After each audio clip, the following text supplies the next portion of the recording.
warahmatullahi wabarakatuh. Perkenalkan, nama saya Rifka Kofifa, NIM P101202264. Baiklah, di sini saya akan menjelaskan kriteria kawasan konservasi. 3 kriteria konservasi bagi perlindungan jenis dan komunitas. Yang pertama, kekhasan; yang kedua, keterancaman; yang ketiga, kegunaan. Selanjutnya, kriteria umum penetapan kawasan konservasi.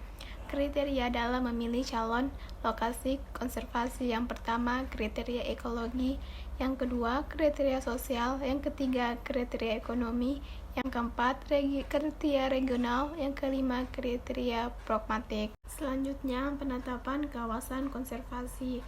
Fungsi penetapan kawasan konservasi: yang pertama, sebagai perlindungan sistem penyangga kehidupan; yang kedua, pengawetan keanekaragaman jenis tumbuhan satwa beserta ekosistemnya; yang ketiga, pemanfaatan secara lestari sumber daya alam hayati dan ekosistemnya. Selanjutnya, zona inti. Zona inti merupakan habitat yang mempunyai nilai konservasi yang sangat tinggi dan sangat rentan.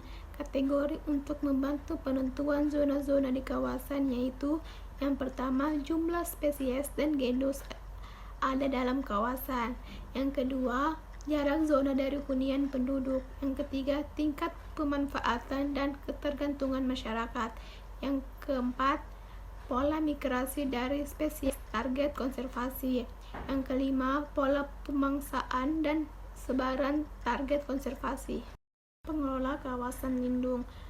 Pengelola kawasan lindung Kepres 32 tahun 1990 adalah rangkaian proses kegiatan mulai dari perencanaan, penataan, pengaturan, pengawasan, dan evaluasi terhadap kawasan lindung agar tujuan menetapkan lindung dapat diwujudkan.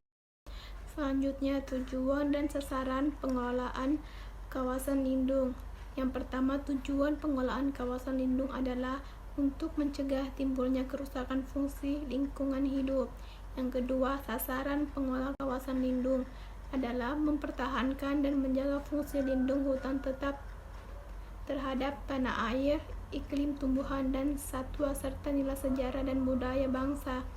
Yang kedua, mempertahankan keanekaragaman tumbuhan, satwa, tipe ekosistem, dan keunikan alam. Selanjutnya, kawasan rawan bencana alam. Perlindungan terhadap kawasan rawan bencana alam dilakukan untuk melindungi manusia dan kegiatannya dari bencana disebabkan oleh alam maupun secara tidak langsung oleh perbuatan manusia. Selanjutnya, pengelolaan sumber daya alam dan pembangunan berkelanjutan.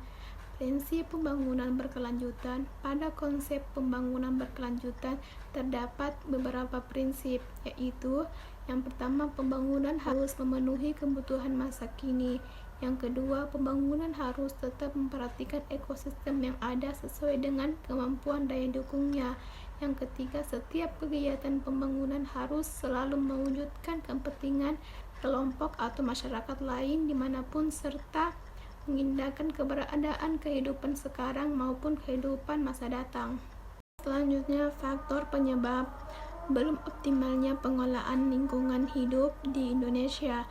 Yang pertama, perangkat hukum dan kebijakan nasional maupun daerah sudah ada.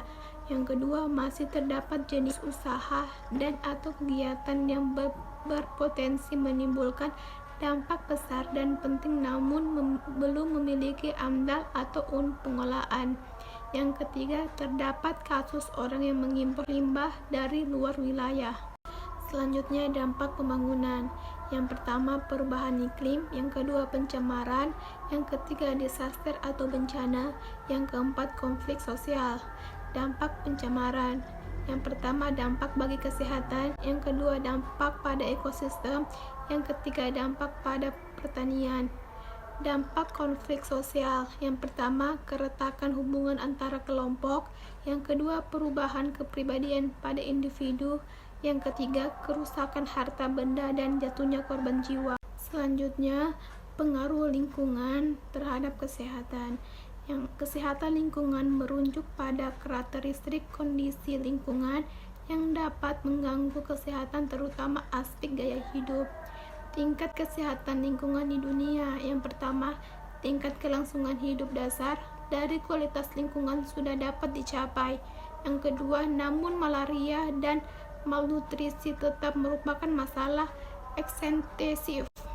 Yang ketiga, peningkatan penggunaan bahan B3 menyebabkan penyakit. Selanjutnya, pengertian kesehatan lingkungan menurut WHO. Lingkungan adalah ilmu dan keterampilan yang memutuskan perhatian pada usaha pengendalian faktor fisik di lingkungan manusia yang diperkirakan merugikan perkembangan fisik, kesehatan, ataupun kelangsungan hidup. Sekian dan terima kasih.